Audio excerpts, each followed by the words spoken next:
حاضرین محترم، حضور رحمت عالم صلی اللہ علیہ وسلم یوں تو تمام عالمین کے لیے رحمت بنا کر بھیجے گئے ہیں۔ حضور علیہ السلام غیروں پر بھی رحمت و شفقت کا برتاؤ کیا کرتے تھے، غیروں پر بھی رحمت و شفقت کا برتاؤ کیا کرتے تھے۔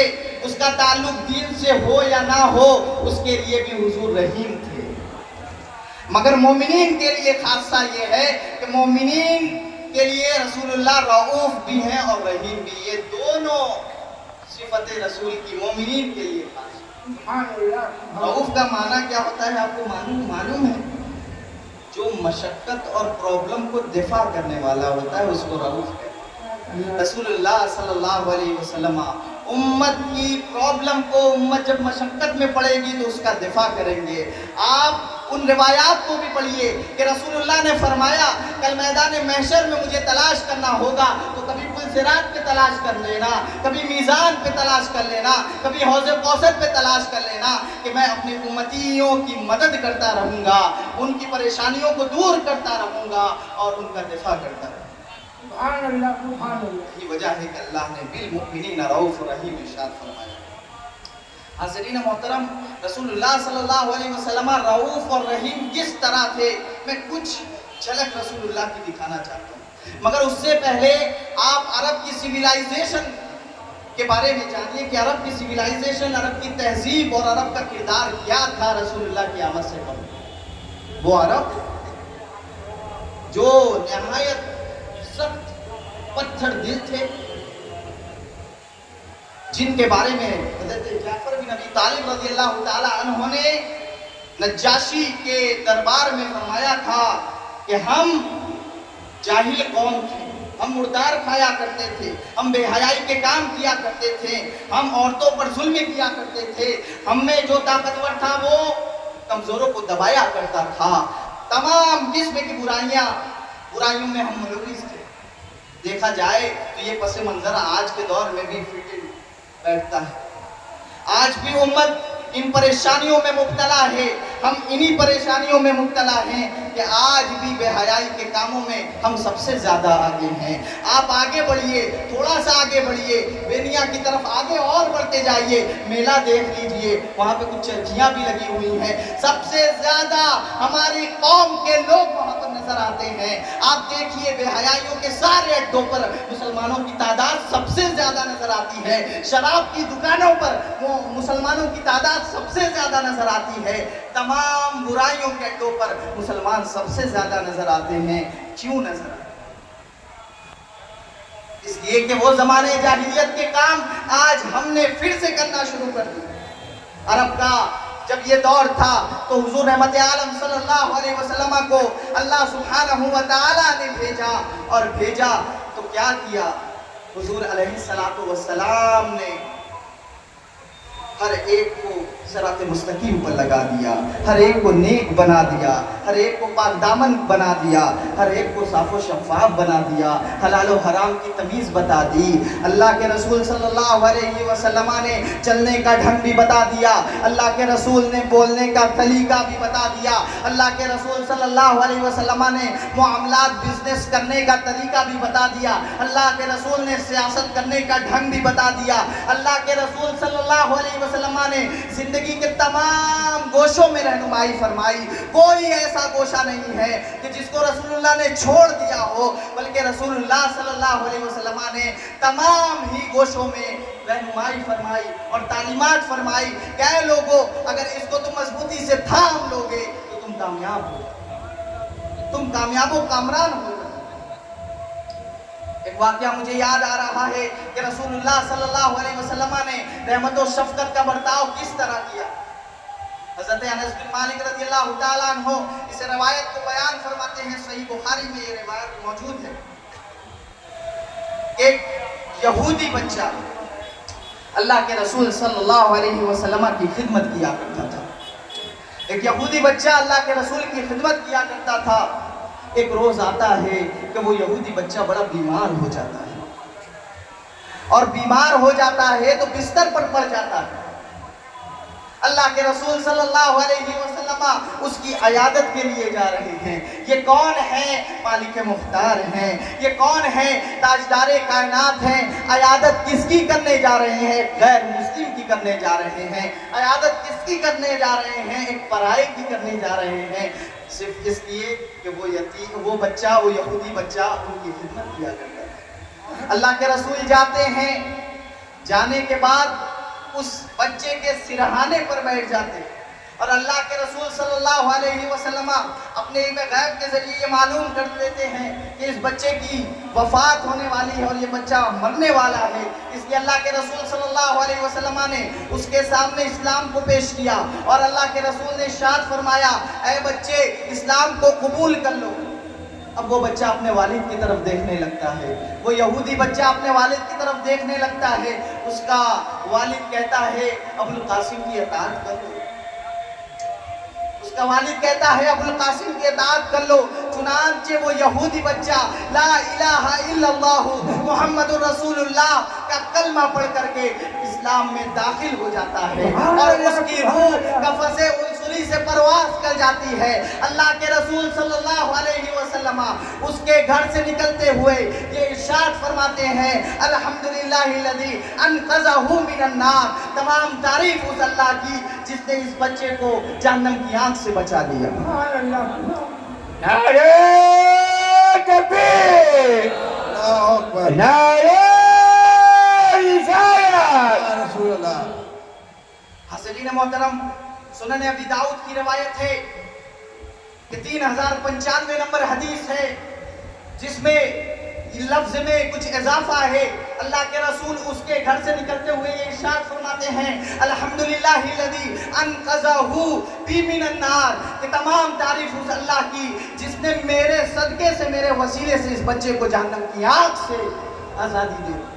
اپنے وسیلے کا ذکر رسول اللہ صلی اللہ علیہ وسلم ارشاد فرماتے ہیں، کہنے والے کیا کیا کہتے ہیں کہ رسول کا وسیلہ نہ لگاؤ، کیا کیا کہتے ہیں، مگر سیاہ ستہ کی کتب میں یہ روایت مندرج ہے جس کا نمبر 3095 نمبر حدیث ہے۔ جا کر کے دیکھیے، اس میں ملے گا کہ اللہ کے رسول فرماتے ہیں کہ اللہ سبحانہ و تعالیٰ نے اس بچے کو میرے صدقے سے جہنم کی آگ سے بچا لیا۔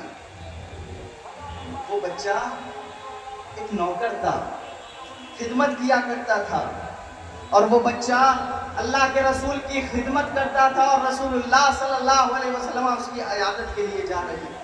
میں اپنی قوم سے کہتا ہوں کہ کیا ہم اپنے ماتحتوں کے ساتھ یہ برتاؤ، یہ بیہیویئر رکھتے ہیں؟ میرا یہ سوال ہے، ہر شخص اپنے دل سے سوال کرے، ہر شخص تنہائی میں اپنے آپ کا محاسبہ کرے کہ کیا ہم واقعی میں اپنے ماتحتوں کے ساتھ اچھا سلوک کیا کرتے ہیں؟ غریب تو ہمیں مہکتے ہیں، ان سے کلام کرنا گویا ہماری بے عزتی ہوتی ہے، ہم ان کی طرف توجہ نہیں کرتے ہیں، ہم اپنے ایروگینس میں اس قدر مبتلا ہوتے ہیں کہ گویا اپنے آپ کو سب کچھ سمجھتے ہیں اور غریب کو کچھ نہیں سمجھتے ہیں۔ یا جو ہمارے ماتحت میں کام کرتے ہیں، ہمارے انڈر میں کام کرتے ہیں، ہمارے یہاں کے جو ملازمین ہیں، اگر بیمار ہو جاتے ہیں، کیا اس طرح ہم ان کی قسم پرسی کے لیے جاتے ہیں، ان کی عیادت کے لیے جاتے ہیں، ان کے حال اور احوال کو لینے کے لیے جاتے ہیں؟ اگر جاتے ہیں تو پھر رسول کا کلمہ پڑھنے والے آپ عاشق رسول سچے ہیں، اور اگر نہیں جاتے تو عاشق رسول کا دعویٰ چھوڑ دیجئے۔ اگر نہیں جاتے عاشق رسول ہونے کا دعویٰ چھوڑ دیجئے، اور ان محافلوں کا اگر مقصد اس پر عمل کرنا نہیں ہے آپ کا، تو ان محافلوں میں آنا چھوڑ دیجئے۔ حاضرین محترم، رسول اللہ صلی اللہ علیہ وسلم کا یہ کردار ہے کہ جو غریب ہے، جو یتیم ہے، جو مسکین ہے، جو بیوائے ہیں، ان کا ہر لمحہ خیال رکھا ہے۔ اسی طرح حضرت انس بن مالک رضی اللہ تعالیٰ عنہ بیان فرماتے ہیں، میں نے 10 سال تک حضور علیہ السلام کی خدمت کی۔ بخاری کی روایت ہے، اللہ کے رسول فرماتے ہیں، اللہ کے رسول کے متعلق حضرت انس بیان فرماتے ہیں کہ 10 سال تک میں نے حضور رحمت عالم صلی اللہ علیہ وسلم کی خدمت کی، مگر کبھی بھی کوئی ایسا لمحہ نہیں آیا کہ اللہ کے رسول نے میری کسی بات پر اف کہا ہو، یا کبھی ایسا کہا ہو کہ اے انس تو نے ایسا کیوں کیا، یا یہ ایسا کہا ہو کہ اے انس تو نے ایسا کیوں نہیں کیا۔ یہ ایک خادم سے بنتا ہو رسول اللہ صلی اللہ علیہ وسلم۔ کیا ہم زمانے جاہلیت میں واپس نہیں پلٹ گئے؟ یقیناً ہم پلٹ گئے، لیکن وقت اب بھی ہے، اپنے اندر بدلاؤ لے آؤ۔ اللہ سبحانہ و تعالیٰ نے ارشاد فرمایا ان اللہ لا یغیر ما بقوم حتی یغیروا ما بانفسہم۔ اس وقت تک اللہ کسی قوم کے اندر تبدیلی نہیں لاتا جب تک وہ خود اپنے اندر تبدیلی نہ لے آئے، جب تک وہ خود اپنے اندر چینجز نہ لے آئے، اس وقت تک اللہ اس قوم کی حالت کو نہیں بدلے۔ اگر آج ہم حالت ہماری خراب ہے، ہم دنیا میں رسوائے زمانہ ہے، تو یہ ہماری اپنی کرتوتوں کا نتیجہ ہے، اپنی کرتوتوں کا نتیجہ۔ حضور رحمت عالم صلی اللہ علیہ وسلم، آگے بڑھیے، ایک اور واقعہ آپ کو سناتا ہوں۔ اللہ کے رسول صلی اللہ علیہ وسلم ایک نابینا شخص ہے، اللہ کے رسول صلی اللہ علیہ وسلم کی بارگاہ اقدس میں آتا ہے، یا رسول اللہ صلی اللہ علیہ وسلم آپ میرے لیے دعا کر دیجئے کہ اللہ مجھے آنکھیں دے دے۔ اللہ کے رسول ارشاد فرماتے ہیں اگر چاہو تو دعا کو مؤخر کر دوں، یہ تمہارے لیے بہتر ہے، اور اگر چاہو تو دعا کر دوں۔ تو اللہ کے رسول صلی اللہ علیہ وسلم نے یہ بات بیان فرمائی۔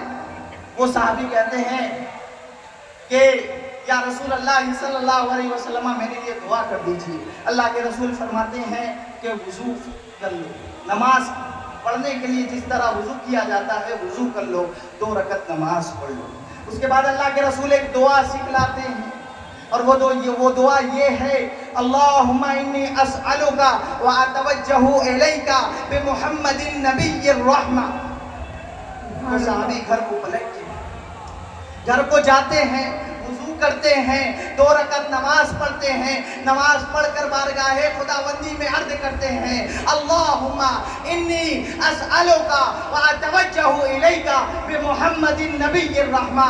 اے اللہ میں تجھ سے سوال کرتا ہوں اور تیری طرف توجہ کرتا ہوں حضور صلی اللہ علیہ وسلم کے صدقے سے، حضور صلی اللہ علیہ وسلم کے صدقے سے، اس نبی کے صدقے سے جو رحمت بنا کر کے آیا ہے۔ یہاں بھی رحمت کا ذکر فرمایا گیا ہے، اور اس کے بعد وہ صحابی اپنی حاجت کو اللہ کی بارگاہ میں رکھتے ہیں، اور ہاتھوں کو اپنے چہروں پر پھیرنے سے پہلے اللہ سبحانہ و تعالیٰ ان کو بینائی عطا کرتے ہیں۔ سبحان اللہ سبحان اللہ سبحان اللہ۔